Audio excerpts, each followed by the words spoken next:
Esta va a ser una predicación corta, pero muy importante para nosotros.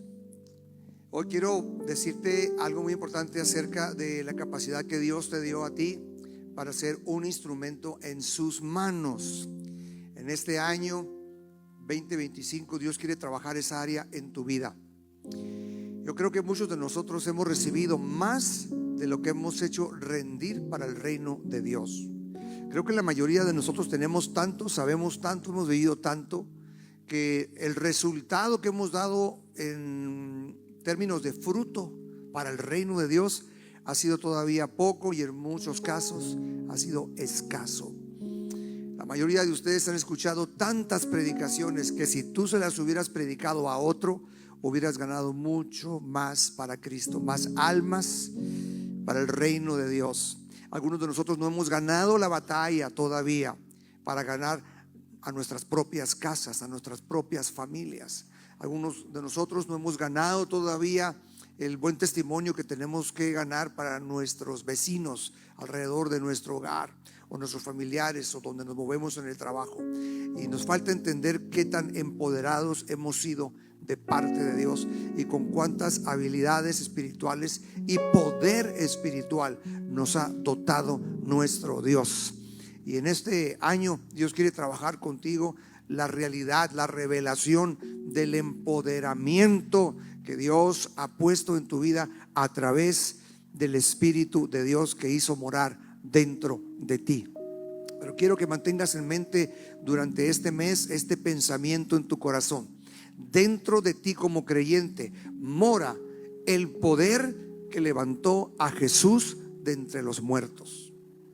Dentro de ti mora el poder tan grande, tan sobrenatural, todopoderoso, que levantó a Jesús de entre los muertos, que resucitó a Jesús, que murió convertido por nosotros en sustituto por nuestra salvación, que murió crucificado, convertido en pecado, dice Pablo, fue hecho pecado por nosotros, para que el castigo de nuestros pecados pudiera ser justo en los términos de la justicia de Dios, que cayera sobre él, no porque él pecó, sino porque él tomó el castigo y tomó el lugar de nosotros.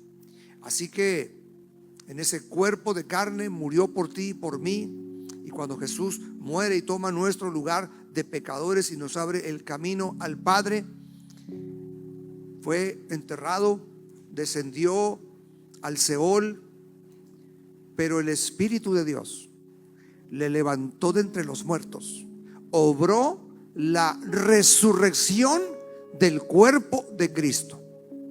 Y tú y yo a veces no nos ponemos a pensar qué tan responsables somos de tener un poder tan santo dentro de nosotros, de cuidar una presencia tan delicada, tan digna dentro de nosotros, y de decirle al mundo quién es Jesús, que nos ha cambiado la vida. Este debe de ser un año de fruto, que tú uses el poder que se te dio, porque el poder nunca es para tenerlo guardado, el poder no es para tenerlo archivado, ni tampoco la experiencia del Espíritu Santo es para tenerla como una colección de testimonios o como un trofeo personal, para gozarme viendo la foto cuando Dios hizo algo en mi vida, o testificar que Dios hizo un milagro en mi vida, en mi familia, en mi cuerpo, sanándome o supliéndome o librándome de un peligro hace tal año, sino que tú y yo seamos un testimonio vivo y constante, porque la necesidad es mucha y Dios quiere recordarnos que fuimos empoderados para rendir fruto, y fruto en abundancia. La palabra de Dios dice en Efesios capítulo 1 que Pablo, escribiendo esa carta a sus hijos espirituales en Éfeso, le ruega a Dios que ellos logren abrir los ojos de su entendimiento. Léalo después este capítulo, por favor. Efesios capítulo 1. Dice: le pido a Dios que les abra los ojos de su entendimiento para que sepan el poder que vive dentro de ustedes, que sepan la supereminente grandeza de ese poder, la herencia que tienen, todo lo que se les ha concedido en Cristo. Y ese poder es el que levantó, dice Pablo, a Jesucristo de entre los muertos. y lo puso a la diestra del Padre. Y tú y yo debemos de meditar hoy qué estamos haciendo con ese poder. Ese poder nos fue dado con propósito, porque Dios todo lo que hace, lo hace con un propósito. Porque Dios usa a algunos de sus hijos hermosamente y algunos aún no puede usarlos como Él los quiere usar. Sabes que el problema no está en el Espíritu Santo, pero tú y yo a veces lo culpamos a Él, ¿no es cierto? Decimos en nuestra mente: Dios, qué coraje, como usas a aquel hermano y a mí no me usas, como bendices a aquel siervo y a mí no me bendices de esa forma. Dios, de la forma en que tú has ungido a tal persona, la palabra que tú le das, el fruto que ha ganado, y a mí no me has dado eso. Y sabes, qué incorrecto que nosotros culpemos a Dios cuando Él nos dio el mismo poder y el mismo espíritu a todos.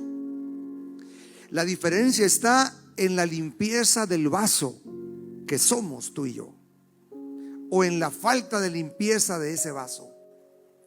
Te voy a dar 2 pasajes bíblicos para que tú me creas lo que te estoy diciendo. No depende de que si el Espíritu está en ti o no. En todo creyente habita el Espíritu de Dios, porque nadie puede llamar a Jesús Señor sino por el Espíritu de Dios. Pero a veces tu vaso no está dispuesto. Tu vaso es tu vida, es tu espíritu, alma y cuerpo. Y la Biblia nos compara con un vaso que debe ser limpio para poderlo usar. Yo creo que esta mañana usted tomó algo para venir acá: una taza de café, un vaso de agua, como en mi caso. Aún no he tomado café, pero ya tomé mi gran vaso de agua. Algunos de ustedes tomaron un jugo, tomaron algún chocolate, qué sé yo, con este fresquecito que ya se está sintiendo Tecate. Pero usted escogió un vaso limpio. No fue al fregadero a escoger el vaso más sucio. Usted escogió un vaso limpio. Uno de los pasajes que quiero citarles, que Pablo escribe en una de sus cartas, y dice: si alguno se limpia de estas cosas, será instrumento útil al Señor. Y dice: en una casa hay vasos de usos viles y de usos honrosos, pero todos se pueden limpiar, porque dice en el versículo más abajo: si alguno se limpia de estas cosas. ¿Me estoy explicando? Será instrumento útil al Señor. Otro pasaje es donde dice el Señor en Juan capítulo 15: la voluntad de mi Padre es que vayáis y llevéis mucho fruto, y vuestro fruto permanezca. ¿Cuántas vidas tú has inspirado? ¿Cuántas almas tú has ganado? ¿Cuántos lugares Dios te ha podido llevar? ¿Cuántas veces ha usado tu vida como un instrumento de su gloria? ¿Cuántas veces has podido representar dignamente una defensa de la verdad en tu lugar de trabajo, en tu vida, en tu entorno, en tu escuela, donde tú te mueves, en tu colonia? ¿Qué impacto ha tenido tu vida con tanto poder? Jesús dice: la voluntad de mi Padre es que vayáis y llevéis mucho fruto, y vuestro fruto permanezca. Pero también dice: todo pámpano que en mí no lleva fruto, lo quitará. Pero todo pámpano que en mí lleva fruto, lo limpiará. Di conmigo: lo limpiará, lo limpiará. Di conmigo: quiero ser limpio, Señor. Lo limpiará para que lleve más fruto. Tú y yo tenemos que anhelar limpieza, porque el poder ya lo tenemos. Hemos sido empoderados. Ahora, para poder servir en orden, tú necesitas la anuencia de Dios y también la de tus líderes aquí en la tierra. Porque nosotros también tenemos que empoderarte con ese permiso, con ese cargo a veces, o con un encargo, o con un título, o con una oración pública donde le digamos a todos que ya estás listo. Porque se necesitan las dos cosas: que Dios me empodere y que también mis líderes en la tierra me empoderen, porque ese es el orden de Dios. Porque sería fácil poder yo engañar a todos y decir: Dios me dio su espíritu y yo ya estoy listo, porque nadie sabe si realmente yo estoy bien limpio delante de Dios. Pero el hombre sabe, la gente que vive conmigo sabe, mis hermanos de la iglesia saben. Por eso Necesito el banderazo de Dios y necesito el empujón de un humano también. Vea cómo Jesús, en orden, se sujetó en todo a Juan el Bautista como su pastor en la tierra, porque él llegó antes preparando el camino, y Jesús humildemente hizo fila. Mire, para los que no les gusta el orden, por favor note esto de parte de nuestro Señor. Hizo fila. Y a muchos de nosotros no nos gusta estar a la fila, nos gusta estar enfrente. Pero Jesús se puso a hacer fila para ser bautizado por Juan, porque él llegó antes y honró a quien estaba antes. Y así como estaba sujeto al Padre, estaba sujeto al orden que Dios puso en la tierra. Hizo fila, y cuando llegó su turno fue bautizado por otro. ¿Por qué necesitamos ser bautizados en agua? Porque indicamos que reconocemos otros más maduros que nosotros, hermanos mayores o pastores, que nos bendigan con el sacramento del bautismo en agua. ¿Me estoy explicando? Que reconozco que ellos estuvieron antes que yo y que me van a discipular. Es una muestra de orden también, no solamente de fe en Cristo Jesús y en todo lo que su palabra dice acerca del Hijo de Dios. También es una muestra pública de que yo no arranco solo, yo pertenezco a una comunidad donde hay un orden y donde Dios se mueve bendiciendo ese orden. Dios no bendice nada de desorden nunca.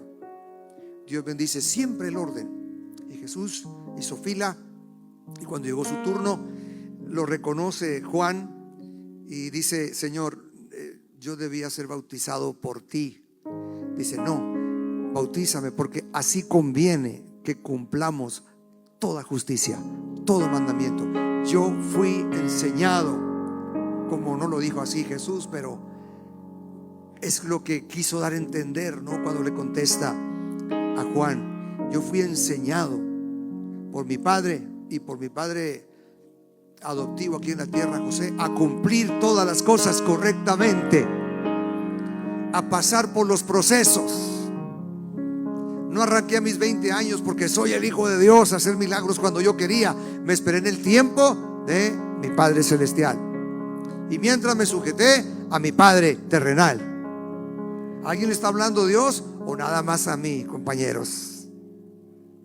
Porque a mí me está hablando. Y se sujeta, y Juan dice: bueno, le bautiza, y el Padre se goza tanto del Hijo de Dios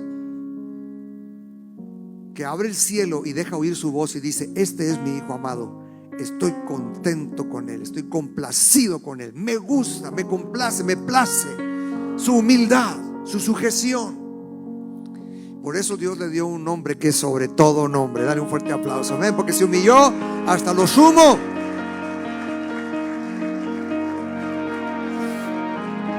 Y Jesús hizo una oración que yo la hice mía cuando Dios me llamó al pastorado, cuando Dios me llamó a abrir iglesias. Hubo un versículo que tocó mi corazón en aquella noche que yo estaba orando, y Dios me habló ser un fundador de iglesias, un preparador de líderes. Y me impactó un versículo, lo escribí esa noche y lo tuve por muchos años ahí escrito a mano enfrente de mi escritorio. Y ese versículo es unas palabras que dijo Jesús: Señor, yo por ellos me santifico a mí mismo, para que ellos también sean santificados en la verdad. Yo hice un pacto con Dios, que no solamente por amor a Dios quiero vivir una vida pura y limpia, sino por amor a mis hermanos.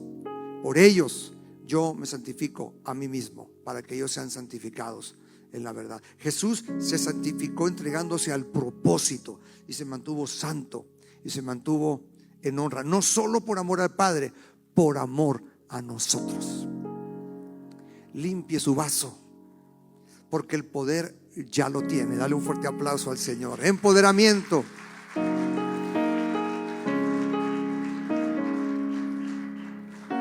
Sabes, en el pueblo pentecostés, del cual yo me honro ser parte, de los que creemos en la experiencia del bautismo y la llenura del Espíritu Santo para servir, en el pueblo pentecostés yo he visto un fenómeno, y me siento con el derecho de hacer una observación constructiva, porque soy parte de esa línea de creyentes que creemos en el poder de Dios, amén, para sanar, para liberar, para servir.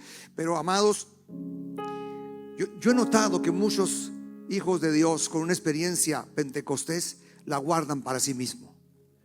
Dicen: oh, cuánto gozo yo sentí, pero nunca han sanado a un enfermo, nunca han ido a un hospital siquiera a intentarlo. Oh, qué llenura tan grande, qué libertad me trajo, pero tienen miedo de ir a orar por un endemoniado. Oh, qué hermosa palabra recibí. Y tú, cuando diste la palabra que Dios te dijo que dieras. Ayer me encontró un pastor y me dice: hermano, ya no aguanto, Dios me dijo que te diera una palabra, pero pues tú eres nuestro pastor. Le digo: yo también necesito que me des palabra, dámela. Y dice: pastor, te la voy a dar, pero sabes, como yo no te la di cuando Dios me dijo, vi que de todas maneras Dios te la dio de alguna forma, porque la posteaste en Facebook, pastor. Y yo me sentí muy mal, me dice el hermano, porque yo no te la dije y Dios de todas maneras te la mandó por otra persona. Y eso es lo que pasa, hermano. Si tú no vas, Dios va a mandar a otra persona. No te enojes con Dios. El día de anoche estábamos terminando, aquí estaban los jóvenes ensayando la alabanza, estaban algunos hermanos sirviendo, limpiando el terreno rumbo al congreso que viene. Estaban varios hermanos trabajando y estaban dos jóvenes, y uno de ellos comenzó a recibir una lucha espiritual. Sabes, yo no tuve que decirle a otro joven que viniera a orar por él, pero lo movió el amor de Dios. Y no tiene casi nada de experiencia como muchos de los que estamos aquí, pero qué gozo ver un joven abrazando al otro, dándole palabras de vida, dándole palabras de gozo y llorar juntos. Eso es lo que queremos para nuestros jóvenes, que usen sus talentos, sus dones y el poder de Dios, porque no te lo dio para guardarlo. Y a veces también existe esa mala concepción de muchos que dicen: Señor, me paraste el ministerio. Y Dios les diría: no, tú te paraste, porque si tú sigues corriendo, yo te sigo respaldando. Fíjate, la base bíblica que tenemos para saber que el poder nos fue dado con propósito es Hechos 1:8, donde Jesús dijo: recibiréis poder cuando haya venido sobre vosotros el Espíritu Santo. Pero dice claramente abajo: y me seréis testigos, y testificarán. Serás un testigo de que Jesús está vivo y activo hoy. La gente del mundo pensará que Jesús murió y dudan si resucitó, pero cuando tú operas un milagro, cuando tú te mueves en el poder de Dios, cuando dejas que Dios te use en sus dones sobrenaturales, la gente va a darse cuenta que Jesús sí murió, pero resucitó y está vivo y está trabajando en nosotros. Eso es ser testigo, presentar una evidencia, decirle a la gente: mi Cristo vive, pero no ver ninguna evidencia es palabra. Pero presentar evidencia es poder de Dios. Dice la Biblia que en el tiempo de Jesús muchos creían por la palabra, pero dudaban, pero luego creían por los milagros. Mucho tecate no ha creído por la palabra. Es tiempo de que tú y yo nos vamos en el poder de Dios.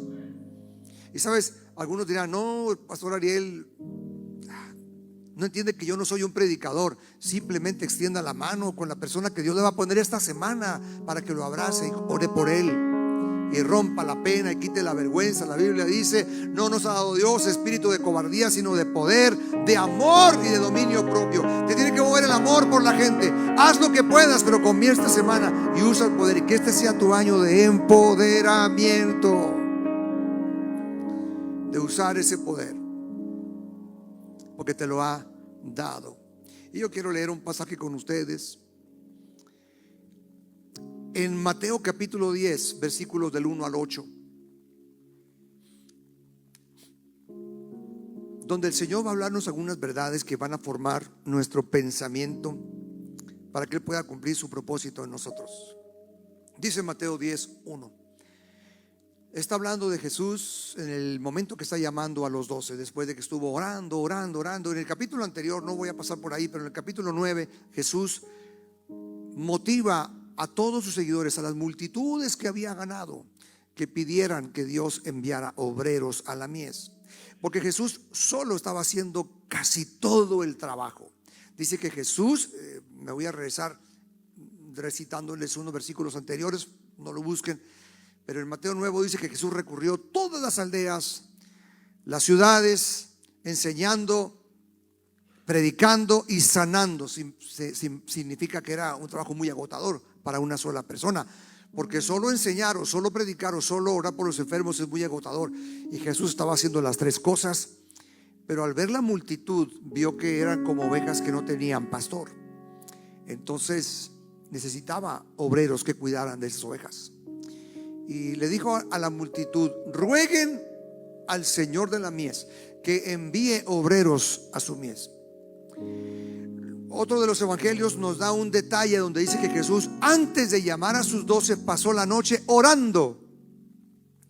Es como si Jesús hubiera dicho: multitud, son muchos ustedes y los amo, pero van a ser ministrados por medio de obreros y líderes que Dios va a levantar entre ustedes. Oren, que yo también estaré orando. Y Jesús los puso a orar a ellos, y también Jesús estuvo orando. Y cuando tú oras, no te equivocas. Te equivocaste porque no oraste. Es por eso que los que empoderamos como pastores y líderes, a los que enviamos a servir, tenemos que tener mucho cuidado y no poner las manos con ligereza a las personas, porque a veces lo ponemos cuando no es el tiempo o cuando el perfil exterior de la persona nos engañó un poco. Pero nosotros tenemos que orar para que Dios nos guíe. Y a veces nos hemos equivocado cuando hemos dejado de orar, pero siempre que oramos no nos equivocamos, porque Dios es fiel en contestar a los que le piden. Si tú eres jefe de un departamento, de un ministerio, de una iglesia, ora. ¿Quién te va a ayudar? Yo oro a Dios que nos guíe. ¿Quién va a estar tocando la batería, por ejemplo? ¿Quién va a ser el siguiente predicador del domingo? ¿Quién va a ser el predicador del congreso? Porque es delicado quién le pone las manos a usted, porque usted es pueblo de Dios, pueblo escogido. No dijo amén, pero sí lo es. Es pueblo santo. Son reyes y sacerdotes. Entonces Jesús estuvo orando y dice Mateo 10:1: entonces, llamando a sus 12 discípulos, les dio autoridad sobre los espíritus inmundos para que los echasen fuera. Fíjate, ¿para qué les dio autoridad? Algunos de ustedes han dicho: Dios, dame autoridad. ¿Para qué la quieres? Para verme bien, Señor, para que todos sepan lo chiqueado que soy de Dios. No te la dio para eso. Te dio sobre los espíritus inmundos para que los eches fuera, para que ayudes a los necesitados, para que puedas ser un instrumento de bien a otros, para sanar toda enfermedad y toda dolencia. Para eso les dio autoridad. Y dice en el siguiente versículo que los nombres de los 12 apóstoles son estos. Y quiero mencionarlos porque está hablando de personas humanas. Ellos tenían poco tiempo de convertidos al evangelio. A mí este pasaje me habla mucho, porque a veces los líderes somos demasiado perfeccionistas en querer que la persona esté casi ya perfecta para soltarle algún trabajo. Y ese es el otro extremo al que no debemos de llegar. Jesús llamó personas humanas que podían equivocarse, que no lo hicieron todo bien al principio, pero no los abandonó. Les dio, y como vamos a ver aquí, no solamente autoridad, les dio instrucciones, les enseñó. Pero eran tan humanos, tan jóvenes en el evangelio. Primero Simón, llamado Pedro, Andrés su hermano, Jacobo hijo de Zebedeo, Juan su hermano, Felipe, Bartolomé, Tomás, Mateo el publicano, Jacobo hijo de Alfeo, Lebeo por sobrenombre Tadeo, Simón el cananista y Judas Iscariote, el que también le entregó. A estos 12 envió Jesús y les dio instrucciones. Todos sabemos que el ministerio de Cristo duró como 3 años y medio, casi seguro que esa fue la cantidad precisa que duró el ministerio de Jesús. Y si ellos le ayudaron en la segunda parte de su ministerio, quiere decir que ellos no tenían más que como 1 año y medio más o menos de haber sido convertidos al Señor, y los envió a predicar y les dio instrucciones y les dijo: por camino de gentiles no vayáis, y en ciudades samaritanos no entréis. No porque Dios no ama a los gentiles, qué bueno que Dios ama a los mexicanos, pero todo se hace por turno. Primero Israel y después las naciones. porque Dios trabaja en orden. ¿Qué les estaba queriendo decir? Desprecien a los mexicanos y a los italianos y a los rusos y a los americanos. No, les está diciendo, vayan en el orden que yo les voy a indicar. Por eso ellos casi no se equivocaron, y aún así luchó con su carácter y los formó, y les enseñó a amarse y les corrigió sus defectos, pero fue claro en dar instrucciones. Les dio instrucciones y les dijo, versículo 6: sino id antes a las ovejas perdidas de la casa de Israel, y yendo predicad, diciendo, el reino de los cielos se ha acercado, sanad enfermos, limpiad leprosos, resucitad muertos, echad fuera demonios, de gracia recibisteis, dad de gracia. ¿Sabes? El valor número uno en el reino de Dios y también en esta iglesia es el servicio. Más que el predicar es el servir. Más que predicar aquí enfrente en el púlpito, me refiero, o tener un liderazgo visible o un cargo o un título. Me refiero a que a veces buscamos lo más visible y el servir a veces es invisible. Pero lo que más cuenta en el reino de Dios no es que también yo toco la guitarra o canto. Lo digo por mí, no por nuestros músicos, por favor. No, lo más importante es que aunque yo cantara precioso, si cuando me toca hacer algo que no me gusta y lo hago con mala actitud, no soy un siervo de Dios todavía. O si no puedo hacer algo que no me van a aplaudir o no me van a ver o no me van a dar una ofrenda, si no soy capaz de hacer eso, todavía no soy un siervo de Dios, soy un siervo de mi ego personal. No hubo amenes, está bien, porque estamos todos meditando, ¿no? Estamos. Y porque no hay que decir amén a eso, sino que hay que decir ouch o algo así, pero no hay mucha reacción, pero ahí está hundiéndose en el corazón. ¿Sabe cuándo soy siervo de Dios? Cuando hago lo grande y lo pequeño con el mismo gozo. Cuando se me pide hacer algo visible y lo hago sin vanidad, y se me pide hacer algo que nadie va a notar y lo hago con alegría, entonces soy un siervo de Dios.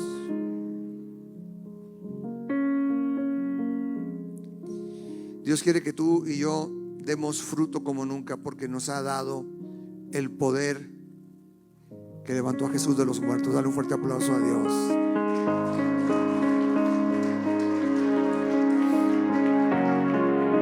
Siempre he dicho que hay iglesias que le dan a las personas mucha instrucción como Jesús, pero no le dan la autoridad, no los dejan servir. Tienen años sentados ahí agarrando todos los cursos bíblicos. Tienen 20 años de cursos bíblicos. Pastor, ¿me deja ir a orar a un hospital? No, todavía no va a ir hasta que yo diga, dicen algunos pastores, ¿verdad? No nos empoderan.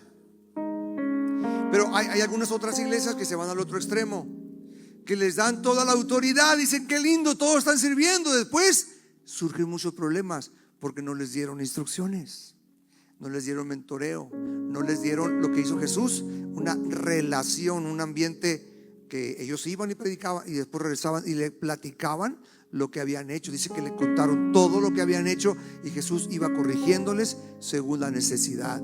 El discipulado no funciona en un cuaderno, funciona en una relación. Trabaje sus relaciones. Mi experiencia o su experiencia, con todo respeto, no simboliza mucho fruto en el reino, sino mi capacidad de relacionarme. Si yo sé mucho o soy el que sé más, me pongo como ejemplo, pero lo estoy diciendo a Juan para que lo entienda Pedro. ¿Sí me explico, verdad? Si yo predico hermoso, sé mucho, pero no me llevo bien con usted, tengo un mal carácter, no le respeto, no le tengo paciencia, mi carácter no refleja amor, compasión, no refleja a Jesús, no refleja los frutos del gozo, de la paz, de la buena voluntad, del auxiliarte cuando me necesite, de estar contigo en las buenas y en las malas. Mi falta de saberme relacionar bien indica cómo está mi corazón. Pero aunque no predicara precioso, ni predicara bonito, y no supiera toda la teología que debo de saber por el momento, pero puedo manejar unas amistades en Cristo satisfactorias, que dan fruto, que inspiran, que puedo tenerte paciencia, que puedo estar contigo cuando me necesitas, que puedo perdonarte cuando me ofendes. Entonces estoy demostrando la condición de mi corazón, que los frutos de Cristo se están reflejando en mí. Lo estoy diciendo a Pedro para que lo entienda Juan o Simón o quien sea. Amados, Dios nos ha dado tanto que nos pide rendir fruto para Él. Y en este año va a llegar por ahí, no sé en cuál mes, individualmente contigo, por así decirlo, y te va a decir: siéntate por favor, Pedro, Juanito o Ariel o cualquiera de nosotros, ¿no? Vamos a hacer cuentas. Yo siento que en este 2025 va a suceder algo como Mateo 25. ¿Ha leído Mateo 25?